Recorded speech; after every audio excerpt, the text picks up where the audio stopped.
What is hygiene? What is your definition of hygiene? If you've been following Hyperhidrosis Awareness Kenya, whether it's on Instagram or Facebook, or if you follow my personal WhatsApp status, I have shared like 2 videos just talking about hygiene. And one of the videos I talked about why you're not supposed to use this. This is a jumbo roll. This is a tissue roll. You're not supposed to use this roll, this tissue paper, when you visit the lavatory for number 2, for the long haul. Once you're done, when you are cleaning your posterior, wiping fecal matter, you're not supposed to use this. The purpose of the tissue roll is to dry the posterior, not to wipe fecal matter. And when I shared that video, it attracted different attention and reaction. The individuals who waliuliza, they were so direct. So what are we supposed to use, or how are we supposed to do it? And the individuals who were more than interested and eagerly waiting for this hygiene series, because my plan, the initial plan, was to do a whole series. And throughout this series, I'm going to take us back to the basics of where everything started, those who initiated hygiene into our lives. There was a point in life when you and I, we couldn't do anything. We were infants.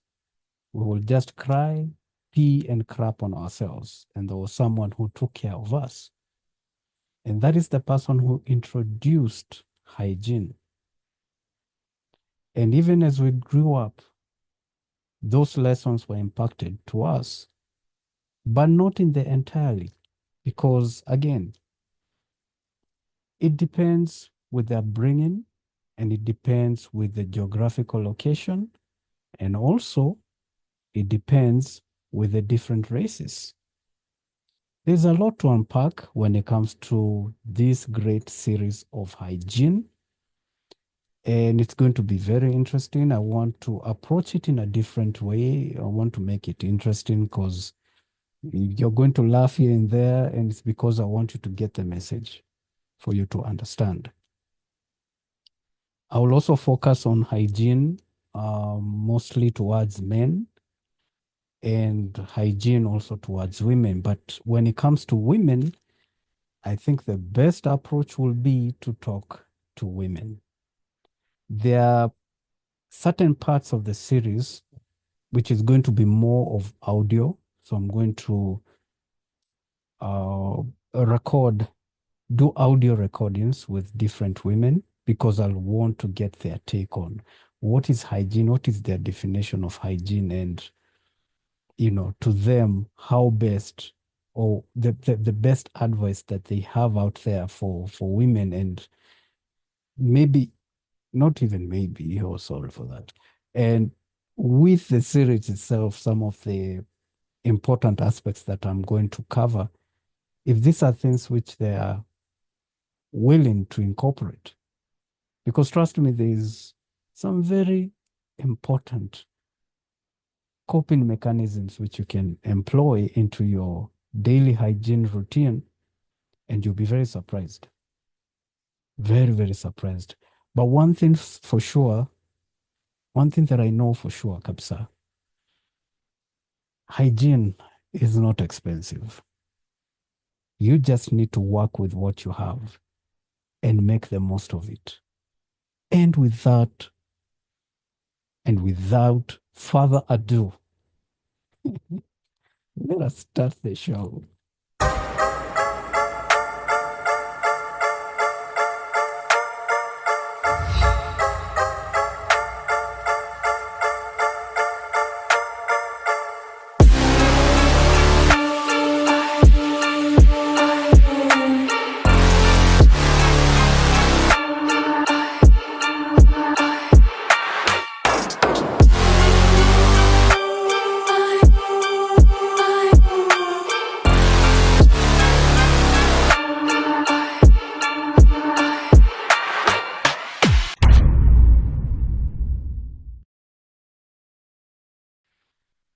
So what do we have today? Just hold on one second. Yeah. Meanwhile, I want to understand from you, what is your definition of hygiene? Hygiene encompasses the practices and conditions that maintain health and prevent the spread of diseases, with key examples including hand washing, oral hygiene, bathing, and safe food preparation. We're going to look at the genesis of hygiene, and then we're going to cascade and talk about cleaning your posterior after a long call. I'll just do a demonstration, but the demo will be by just explaining the the alternative rather than using the tissue roll, the jumbo that I just explained earlier, what you can use to clean your posterior, which is something which ni kitu unakuwaga nayo, right? And then we'll also talk about how to shower properly, including exfoliation. My favorite, of course, using fragrances on clothes and undergarments. And then we have the importance of having multiple undergarments. And then hygiene as a personal project. So there is a lot. There is a lot here to discuss. So let us talk about the genesis of hygiene. As I did the introduction, I talked about, going back to the basics, where it all started. So kuna wakati ambao mimi na wewe, the one who's watching me, there was a time we were all infants. We were newly born. We were the joy, the blessing to our parents. They took care of us. Whenever you would cry, they will attend to you. Because you see, as an infant, when you're hungry or you're experiencing discomfort, since when mtoto huwezi ongea. So the only way you speak is through crying, and they will attend to you, unless you're a different breed that didn't cry, such as myself. No, for real. Me, the only time I cried, and this came from my mom, was when I was experiencing discomfort or hungry. But the rest of the time, I was just chilled. And that is how I've always been, just chilled. So yeah, the genesis. So my question, which I'm going to explain, and maybe it will shed some light on the genesis of hygiene. So as an infant, you would pee and defecate on yourself. And the defecation is usually the loose stool.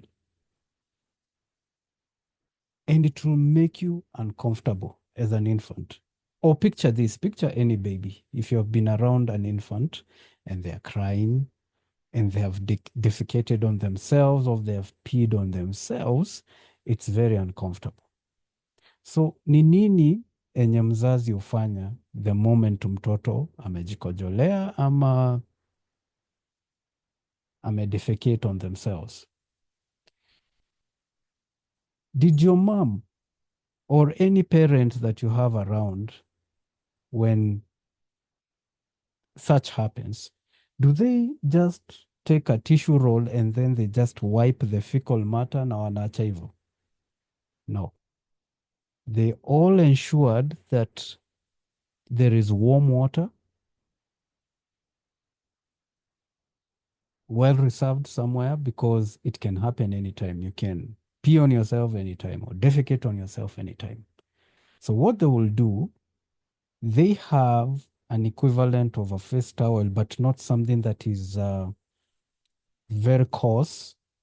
ni very soft. The surface is very soft because remember, as an infant, your skin is very sensitive and very soft. So they cannot use materials which are heavy or very coarse because that can really, cause some harm to your skin. So what they will do, they use a very light, very soft, very thin, equivalent of a face towel, and they will dip it inside kwa maji and they will use that to wipe the fecal matter. Even if first anaweza katumia tissue roll, there are those what are the names? Nashinda nikisahau. But kuna hiyo equivalent yenye anaweza katumia just to wipe the fecal matter first. And then sasa atadip hiyo kitambaa kwa maji na hiyo ndo atatumia kupanguza nini? Mefi. Now, when you pee on yourself, she will do the same thing.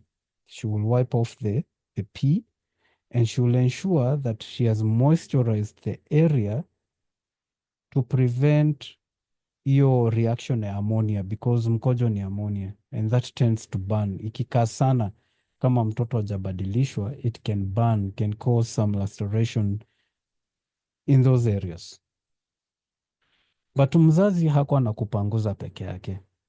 So once wipe off the fecal matter, if you have peed and defecated on yourself, atapanguza zote. What is the next thing mzazi alikuwa anafanya? Ni anakuosha mwili. Hakuwa tu anakupanguza anakuacha hivyo, atakuosha mwili. Why? No one and nobody wants to be around a baby that is untidy, unclean, unkept. Kuna mtu anataka kubeba mtoto ananuka, hata mzazi mwenyewe. Because you see, once you have a newly born, you have guests, you have people who are showing up to come and, celebrate the new baby and so on and so forth. So after she cleaned you up, she will bathe you. Sababu hezi kuweka kwa shower, so she will bathe you. Akona this huge basin, hii karai kubwa, and ni designed for you. Na atakuweka pale, atakuosha, you'll get so excited, unacheza cheza na maji pale as an infant, of course. And then now she will make sure that ametumia a very nice towel to pad you, si ile kukusugua. And what is the next thing alikuwa anafanya? Anatumia moisturizer.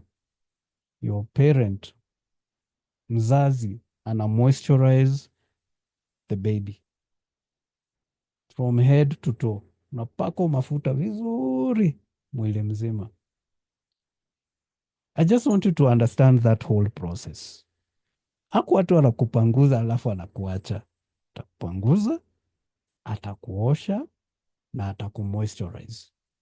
And she's going to do this, he or she, they're both going to do this for an extended period of time up until the age where you're able to do this on your own, and then they're going to supervise. So utaingia, now you picture this from an infant, now you're scrolling, now you get to the point where you're being trained on how to use the potty. Sababu kuna sasa ile age where you're peeing on yourself while you sleep. And then you continue to advance to the point where now you can even go and bathe yourself. And now the parent would supervise. Once umetoka kwa bafu, anakuita, anaangalia nyuma masikio kama uliosha, anaangalia huku kwa shingo, because we're still in that period of learning. So unapata ukishawa, maybe you're only showering the frontal part, the part where you have access to unaosha uso, unaosha chest, hizi two areas. So as in, if I put you to the side, nikikuweka kama hii pen, wewe umeoga huku mbele, so hii side ingine hakuna kitu umeguza. So mzazi anakuja na kuangalia and then they send you back, ujaosha hii area, rudi. And there are times where they would also participate in, wanakusaidia ukiwa pale ndani. They help you. this is how you clean this area, this is how you clean your back, and so on and so forth. And then I'd go to a point where now you, with the lessons, with the training, now you can do it yourself. However, kuna mahali down the line where we abandon some of these things. But there is one area, yeah, hygiene that is normally not discussed. And that is cleaning your posterior, that area. There is cleaning the posterior after the long call, which I'm going to touch on, but there is the cleaning your posterior when you shower. How do most of us shower? How do most of us bathe? But before I get into that, still on the genesis, like I said, somewhere down the line, we abandon some of those teachings. The thing is, the way you're cleaned as a baby, as an infant, throughout that period, you're supposed to continue with the same process all the way to adulthood. You are supposed to shower, you're supposed to bathe. I'm using those two because there are individuals who still bathe and there are those who shower. Bathing ni ile unatumia bucket, karai, basin, all that. And shower is when you have like a direct shower head. Those are two experiences which mi mwenyewe nime-experience. I have bathed and I've showered. I know both processes. So you're supposed to ensure continuity of those teachings all the way to adulthood. So vile mzazi alikuwa na kuosha, it is the same way you're supposed to. Your continuity inafaa iendelee hivyo. You're supposed to shower properly and moisturize yourself. So how many of you shower or bathe na mjipaki mafuta? You don't moisturize yourself. You are so ashy, your mikono yako, so ashy. Elbows, magoti, and then there are some of you who prefer wearing shoes without socks. Miguu hujapaka mafuta. Unakaka ulipigwa na kilo 3 ya jivu. Like for real. You're supposed to moisturize yourself. And it's not only the visible areas. Not the areas where tunaona. Not your face and your forearms. And then the areas which are covered with clothes. Hizo ziko sawa. No, you're supposed to moisturize your whole entire body. This is why some of you have different skin tones. Because you don't moisturize yourself properly. Most dermatologists will tell you, a lot of us, we do not moisturize ourselves. Especially your posterior. Mataho. Let me use that one. Nimeiface na nimeipatia a different phrase ya Kiluya, but there is no such thing. Ni hiyo tu yenye. That one. But nimeiweka na hiyo. So mataho. Wengine wenye mpakagi hiyo sehemu mafuta. Especially some of you men who hamuvai vest, then unava trao and your whole entire butt crack is out, which is, that thing is so ugly. As a man, please, nobody wants to see your butt crack. Va vest. Stop showing us your butt crack. Hizo ni vitu unaonesha watu uko kwa prison. Those are the ones who get turned on by such. Stop showing people your butt crack. But if you must, ipake mafuta. Moisturize.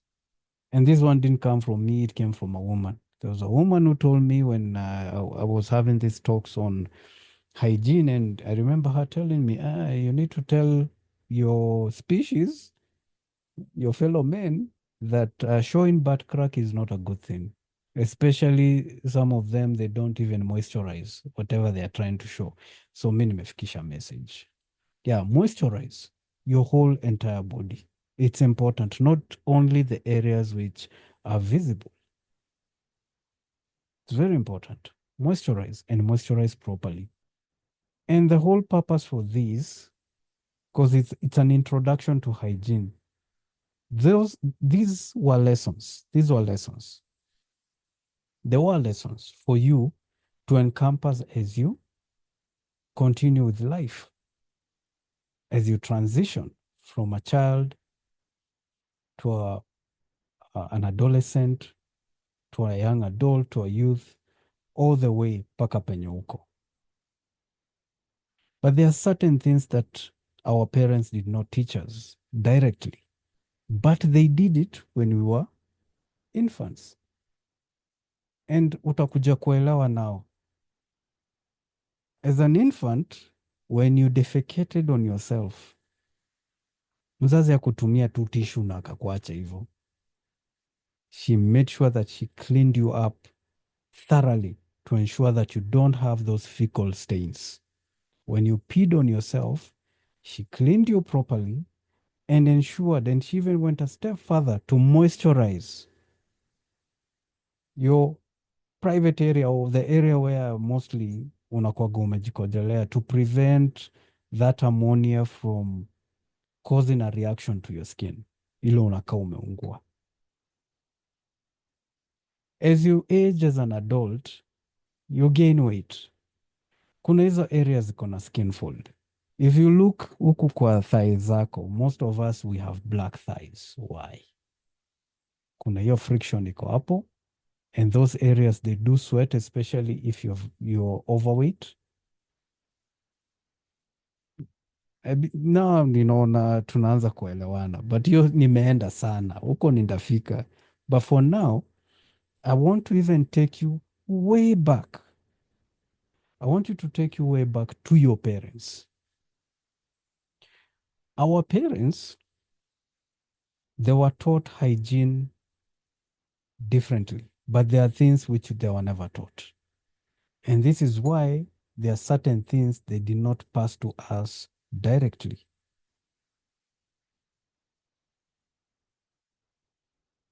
For instance, they lived in mud thatched houses. Choo ilikuwa nje, bafu ilikuwa nje.